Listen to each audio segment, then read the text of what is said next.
Bonjour et bienvenue sur la cuisine de Philippe. Aujourd'hui, je vous propose la recette du gratin de butternut au curry.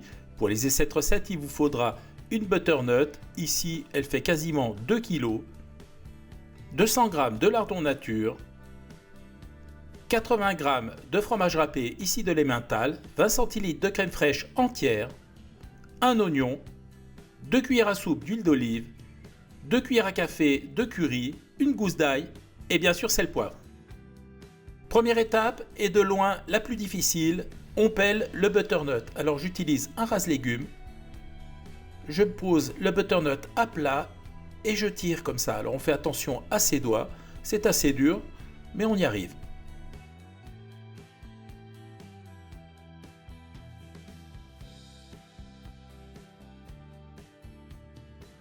Lorsque la butternut est pelée, je retire les peaux. Maintenant, on va couper les extrémités. Alors, je prends un gros couteau et je retire le trognon comme ça. Après, je vais couper des rondelles d'environ 2,5 cm, 3 cm d'épaisseur. Dans cette partie, c'est facile, il n'y a pas de graines. Je prends les rondelles, je les mets à plat. Je coupe des bandes. Alors, on essaye d'être régulier. Je retourne. Et je fais des cubes.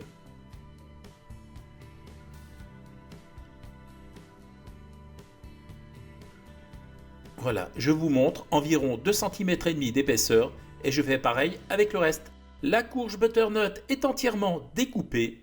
J'ai également ciselé l'oignon et j'ai haché finement l'ail. Maintenant, on va passer à la cuisson. Dans une sauteuse, je mets l'huile d'olive à chauffer. Lorsque l'huile est chaude, j'y verse les oignons. Immédiatement, je les sale légèrement. Je mélange et je vais les faire revenir quelques minutes.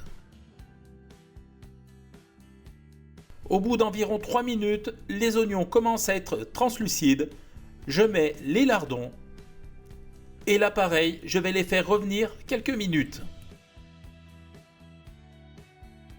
Au bout de 3-4 minutes, j'ajoute le curry. Et là, on va tourner et le laisser torréfier pendant quelques secondes.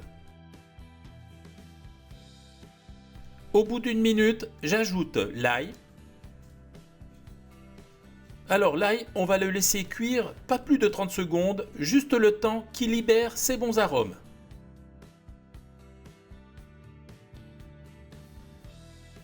« 30 secondes se sont écoulées, j'ajoute les cubes de butternut.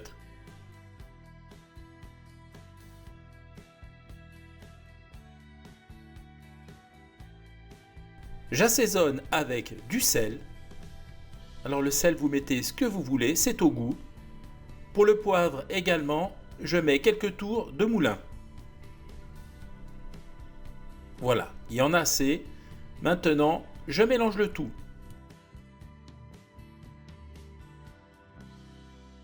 Je termine par un demi-verre d'eau que je mets sur les cubes de butternut pour éviter qu'ils ne sèchent. Je mets un couvercle et je vais laisser cuire à couvert à feu moyen pendant environ 30 minutes. Point de contrôle, au bout de 15 minutes, on voit les cubes de butternut ne sont pas encore cuits, ils sont fermes. On vérifie qu'il reste bien encore du jus au fond, comme ça. Ici, c'est parfait. Voilà, je remets le couvercle et on poursuit la cuisson. Au bout d'une demi-heure, je retire le couvercle. La butternut est quasiment cuite. Je vérifie avec la pointe d'un couteau. À ce stade, j'ajoute la crème fraîche.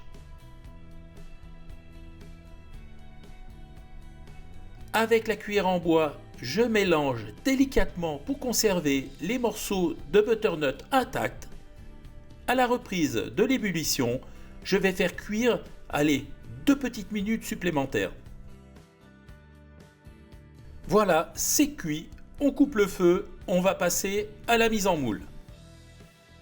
Délicatement, je dépose la préparation dans un plat à gratin.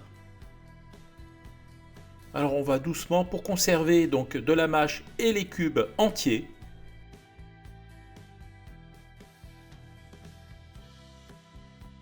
Mon plat est bien plein. Je saupoudre la surface avec le fromage râpé.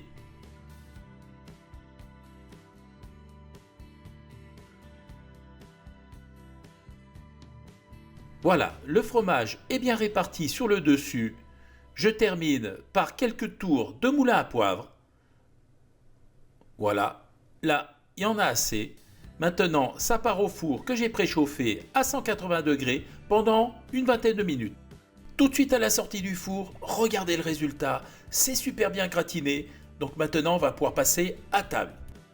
La recette est terminée, place à la dégustation. Alors regardez cette belle assiette que je me suis servi. Je vous montre. Regardez, on voit les lardons, les morceaux de butternut et bien sûr ce fromage gratiné sur le dessus. Ça sent vraiment trop bon. Alors maintenant, je vais goûter. Je vais prendre une fourchette. Regardez un peu comme c'est moelleux, fondant. Alors je vais goûter.